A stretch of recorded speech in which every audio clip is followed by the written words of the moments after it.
Hello and welcome to Commit to Find You Healthy from the UK and International Health Coaching Association. My name's Kerr, and today I'm delighted to welcome Mark Tweedie to talk to us about his own commitments around finding your healthy. So Mark, welcome and hello.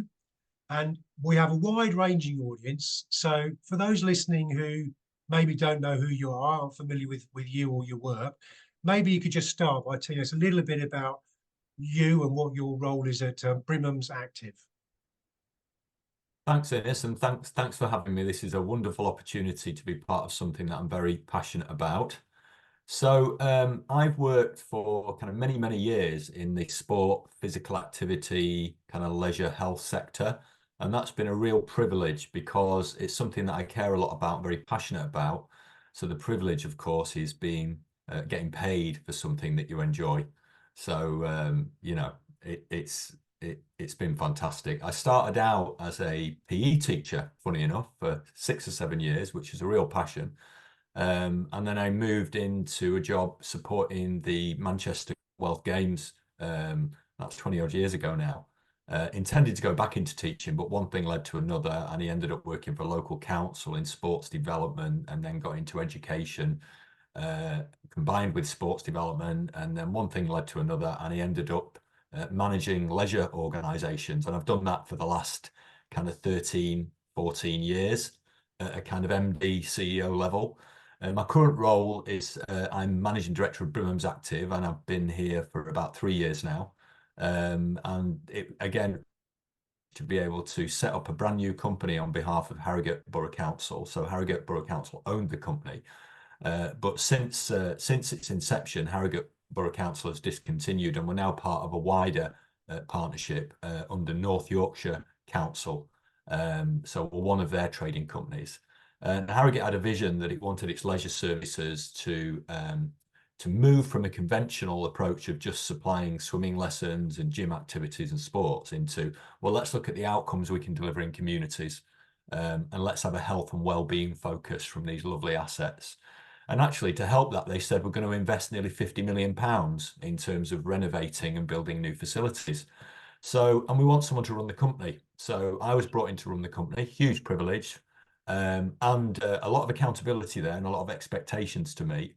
But I'm really pleased to say that about 2.5 years in, we've opened 3 new facilities. We've won numerous awards, accreditations. One I'm particularly proud of is our water wellbeing accreditation with Swim England, which demonstrates how we're delivering a really inclusive, health-focused aquatics program. So that's been brilliant. And one of the other things that I think is remarkable is we don't have fitness instructors anymore in our gyms. We have wellness coaches, and we have a unique kind of 5 ways to wellness model, which we've stolen the principles off from the NHS 5 ways to wellbeing. But what we're doing is, and continuing to do, and we're not fully developed yet, is to have a unique service offer built under those 5 ways to wellness. Physical activity is the core, but we look at mindset, we look at nutrition, we look at recovery and rehab as well. And we have gone through a relatively intensive workforce reconfiguration and development program to upskill our people to do that. We're not where we need to be. We're still aspiring, and we're still on a journey, which is why it's great to make your acquaintance with your organisation, particularly to help us with that health coaching element, which we're really keen on nurturing, developing within our organisation, because what we want to do is meet all our customers exactly where they are. We want to have an appreciative inquiry perspective with how we talk to them, to meet understand their individual needs, and how we can meet them across our 5 ways to wellbeing. That's a real skill. It's a skill which needs to be developed within our people. They're really keen to do that. And I know it's something you and your organisation are very passionate about and very good at. It requires a unique skill set. So I think that's one of the things we're really looking forward to. Well, I'm sure that any of the audience that are health coaches, and there will be a proportion of them certainly, will be delighted to hear that you are, interested in the opportunity for the integration, because anybody else in the audience who works within the physical activity sector will be very much aware of the conversation we talk about, the move towards health. So, what were traditionally sports and leisure centres now becoming health hubs. And it sounds, Mark, as if you and Brimhams Health are well, I'd say ahead of the curve in relation to other organisations in achieving that. So yeah, look, aside of this, we very much look forward to continuing those conversations. So thinking of the UKIHCA Find Your Healthy campaign, this is an awareness campaign. It's designed to inspire more people to try new activities and experiences that, you know, it might improve their health and well-being. So I'm inclined to ask, Mark, what have you adopted that's new, or maybe what are you sticking to find you're healthy in 2024? Yeah, I've got to apologise because I'm really passionate about all this and really enthusiastic. So I don't want what I've got to say in any way to feel kind of overwhelming for anybody, because I'm quite deeply into it all. At one time, I used to be very focused on just physical activity. So I was very, you know, I'd go cycling, I'd swim, I'd do triathlons, and I was quite, you know, obsessed, if you like, with the exercise and the training. And what I didn't recognize was the important aspects of mind and soul, really, around your health. And in recent years, I've become much more in tune with that, and trying to kind of put my energy and my behaviors in the kind of mind, body, and soul aspects of good health.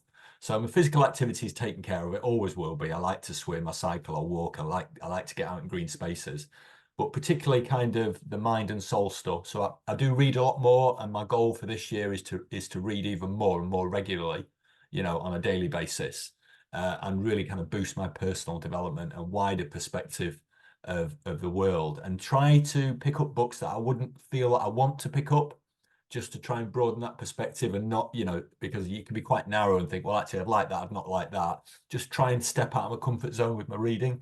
That's one thing. And the other thing is to become much more disciplined around my morning routine, which involves meditation.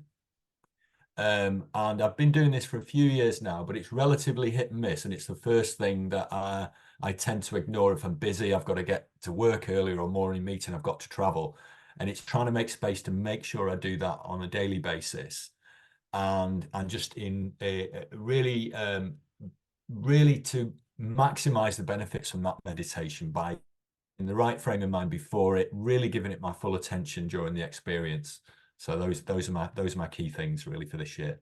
Well, thank you for sharing that, and it's really very interesting. And the meditation piece is probably something that's, you know, new to a number of people that are listening. So I just wonder, you know, for anybody that's maybe thinking or interested in starting that activity, meditation, do you have any hints or tips that might help somebody to get started, Mark? Yeah, I do actually. They're not my own hints and tips. They're hints and tips that I've picked up, you know, from other people. But I'll share those. And there's two things really with meditation. One is, oh, well, I can't find, you know, 10 or 15 minutes to do it. So start with a minute or 2 minutes, just have a go and build the habit over using a very small amount of time. And that's a really good way to get started. And then the second tip is, the whole point of meditation, as I know you all know, is your mind's meant to wander, and you can never stop it wandering. So don't get into it and think, oh, my mind's wandering too much, I'm not very good at this, and give up. That's the whole point of recognizing where the thoughts come in and out, and that's absolutely fine and natural. And over time and over months and years, you know, you will get better about reaching that calm kind of sense through your meditation. So bite-sized chunks, 1 or 2 minutes, build up. And don't worry about those, you know, those thoughts coming in and out. That's all part of it. Well, listen, I think that's really good advice. And certainly, listen, meditation isn't something that I've done, but yeah, whatever it is you're starting, just do something to start, and you start somewhere. And from small acorns, mighty oak trees grow, and all of that good stuff. So, Mark Tweedie, MD of Brimhams Active, thank you so much for contributing to UK and International Health Coaching Association's campaign for Find Your Healthy 2024. And we look forward to seeing and hearing more of you in the future, Mark.